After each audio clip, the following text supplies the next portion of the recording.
குமரன், கங்கா அப்புறம் நம்ம காவேரி, விஜய் எல்லாருமே வந்து வீட்டுக்கு போகிறாங்க. இங்கே வந்து தாத்தாவும் எல்லாருமே ரொம்ப சந்தோஷப்படுறாங்க. அதே மாதிரி சாரதாவும் இவங்க 4 பேரையும் பார்த்து ரொம்ப சந்தோஷப்படுறாங்க. இந்த சூழ்நிலை சாரதா வந்து இதுக்காக தானே காத்திருந்தேன்னு சொல்லிட்டு அவங்கக்கிட்ட வந்து சொல்லி பரிமாறிக்கிறாங்க.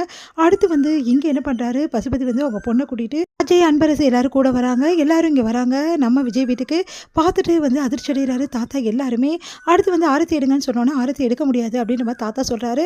இங்கே பாருங்கள், உங்கள் பொண்ணு நீங்கள் தனி கொடுத்துட்டு வச்சுருங்க, அதுதான் நல்லது அப்படின்னு சொல்கிறாரு. அதை கேட்டு அதிர்ச்சி அடைய நாங்கள் ஏன் தனி கொடுத்துக்கு போனோம் அப்படின்னு சொல்லிட்டு ராகினி வந்து செமையாக டென்ஷன் ஆகிறாங்க. உடனே வந்து அன்பரசு வந்து நான் பேசிக்கிறேன் அப்படின்னு சொல்லிட்டு எதுக்காக அவங்க தனி கொடுத்துட்டு போகணுன்றீங்க அப்படின்றாங்க. இங்கே பாருப்பா, இங்கே ஏற்கனவே நிறைய பிரச்சனை இருக்குது, இதில் மறுபடியும் பிரச்சனை இழுத்துக்க முடியாது உள்ள, புரியுதா?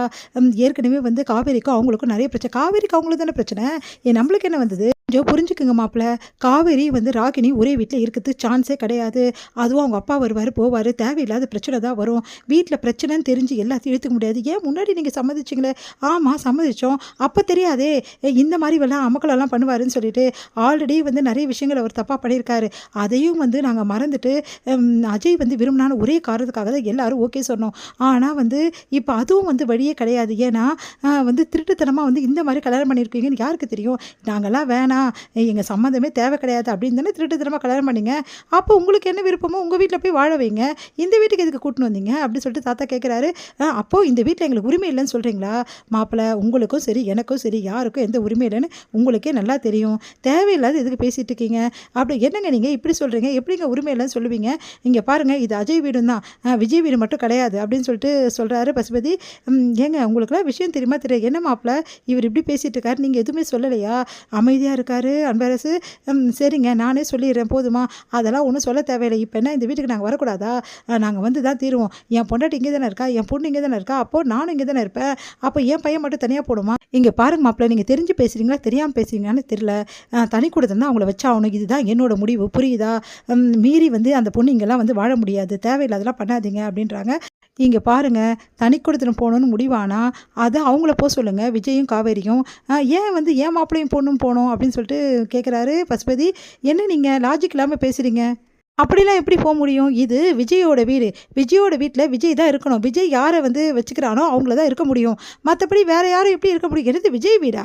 என்னங்க நீங்கள் இப்படி சொல்கிறீங்க? அஜய்க்கும் இதில் பங்கு இருக்குல்ல, என் மாப்பிள்ளைக்கு இது உரிமையானவன் தானே, பாதி சொத்து அவனுக்குன்னா பாதி சொத்து என் மாப்பிள்ளைக்கு இல்லை. உடனே வந்து என்ன நீங்கள் தெரியாமல் பேசுகிறீங்க? என்ன மாப்பிள்ளை இதெல்லாம் என்ன சொல்லி வச்சுருக்கீங்க உங்ககிட்ட? நான் ஒன்றும் சொல்லலை மாமா, அது வந்து அப்படின்றாரு. பதில் சொல்லுங்கள் அப்படின்னா நானே அதுக்கு பதில் சொல்கிறேன். இது விஜயோட வீடு, இந்த சொத்தெல்லாம் விஜய்க்கு தான் சம்மந்தப்பட்டது. இதில் விஜய் யார் இருக்கணுமோ அவங்க தான் இருக்கணும். அவங்க சித்தியே விஜய் கஷ்டப்படக்கூடாதுன்னு சொல்லிட்டு தான் கூட்டிட்டு வந்து வச்சுருக்கான். அதே மாதிரி அவங்க ஃபேமிலியும் வச்சுருக்கான். இந்த வேலையில் வந்து உங்கள் பொண்ணையும் விஜய் வந்து இந்த வீட்டில் சேர்த்துக்க முடியாது, பிரச்சனை தான் ஆகும். அதனால் நீங்கள் உங்கள் பொண்ணை கூட்டின்னு போயிட்டு எங்கே உங்கள் வீட்டில் வச்சுக்கிறீங்களோ இல்லை தனி கொடுத்துன்னு வச்சுக்கிறீங்களோ அது உங்கள் இஷ்டம் அப்படின்னு சொல்லிட்டு தாத்தா சொல்கிறாரு. இதெல்லாம் கேட்டு பயங்கரமாக பசுபதி அதிர்ச்சி அடைகிறாரு. என்ன சம்மதி இதெல்லாம் அப்படின்னோடனே நான் பேசுகிறேன் அப்படின்னோடனே, என்ன ராதா இது, நீ பேச மாட்டியா? நான் என்ன பேசுகிறதுங்க, நான் சொல்லி பார்த்துட்டேன், ஆனால் வந்து அப்பா முடிவு பண்ணிட்டாரு, நான் என்ன பண்ண முடியும் அப்படின்றாங்க. உடனே வந்து விஜய்கிட்ட பேசி எப்படியாவது தீர்வு பண்ணு, புரியுதா அப்படின்னோடனே சரிங்க பேசுகிறேன் அப்படின்னு சொல்லிட்டு விஜய்கிட்ட போய் பேசுகிறாங்க. இல்லை தாத்தா எடுத்த முடிவுக்கு நான் என்ன சித்தி பண்ண முடியும்? அவர் அந்த முடிவு எடுத்திருக்காரு, வீட்டில் பிரச்சனை வரக்கூடாது, பெரியவர் முடிவு எடுக்கும்போது நான் ஒன்றும் பண்ண முடியாது சித்தி அப்படின்ற மாதிரி விஜய் சொல்கிறாரு. தாத்தா சொல்கிறது நியாயம் தானே சித்தி, வீண் பிரச்சனை எதுக்கு சித்தி? அவங்கள தனி கொடுத்துட்டுமே வச்சிடலாம், அவங்களுக்கு தேவையானது எல்லாம் செஞ்சிடலாம் சித்தி, ஒன்றும் பிரச்சனை இல்லை அப்படின்னு சொல்லிட்டு விஜய் சொல்கிறாரு. அதை கேட்டு என்ன பண்ணுறதுன்னு தவிக்கிறாங்க ராதா. உடனே வந்து ராகினி, அப்பா எனக்கு தெரியாதுப்பா, இந்த வீட்டுக்குள்ளே நான் நுழைஞ்சு தீரணுப்பா, அந்த காவேரிக்கிட்ட நான் மறுபடியும் தோக்க முடியாதுப்பா சொல்லிட்டு அவங்க அப்பா கிட்ட சொல்கிறாங்க.